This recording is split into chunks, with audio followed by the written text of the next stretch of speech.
Welcome to jolly old London. It's hideous.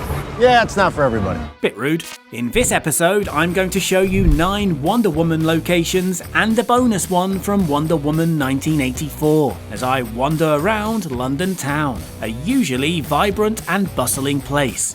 But this is 2020.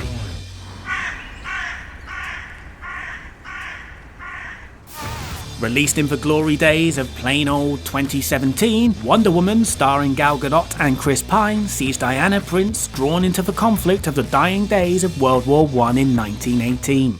So the first London Wonder Woman location is just behind me. Tower Bridge. Not London Bridge, as some silly tourists seem to think it's called. London Bridge does exist. It's probably fair to say it's the ugly bridge duckling of the many bridges across the River Thames. Location 2 was used for the film's prologue, although the scene was set and part shot in Paris. Now, London and Paris might be connected by a train line, but you also have to sit on said train for 2.5 hours, unless you're Diana Wonder Woman, who we see outside the famous Louvre gallery in Paris, but when she's inside, she's actually in there, the also famous British Museum. It's like Narnia for art lovers. While sets were built at Leavesden Studios north of London, it wasn't possible to build one for location 3, King's Cross Station, a place where all the ice cream sellers are very proud. You should be very proud. He is. You should be very proud. He is. Now this is actually supposed to be Paddington Station, where the troops headed to the front from, but as the real Paddington is now a bit too modern, King's Cross was used instead.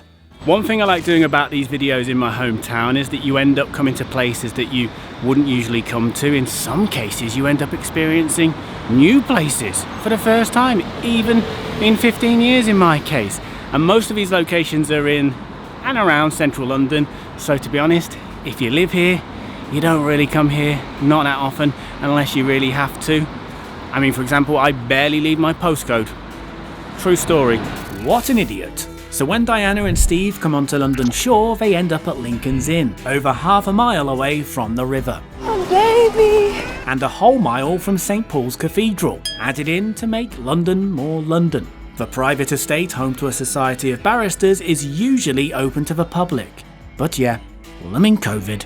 Let's go buy you some clothes.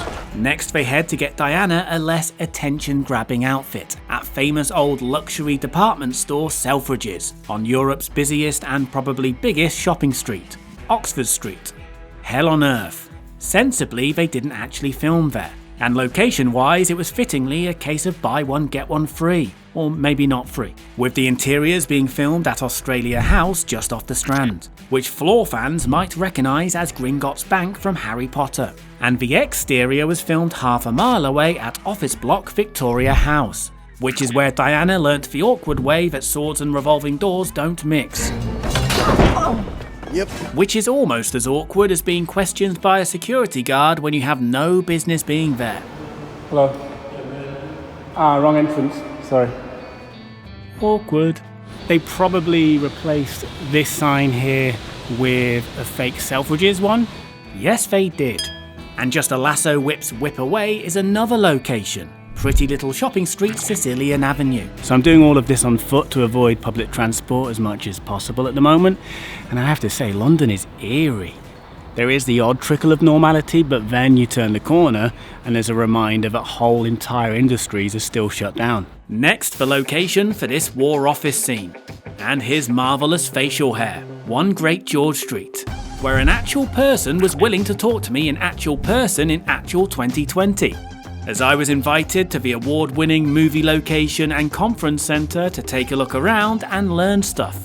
So they were here for about 3 days. We have the classic Edwardian design that they designed for their scene. All of the portraits, all of the columns, all of the detail on the stone, they are all classic pieces from the 1900s when this building was actually created.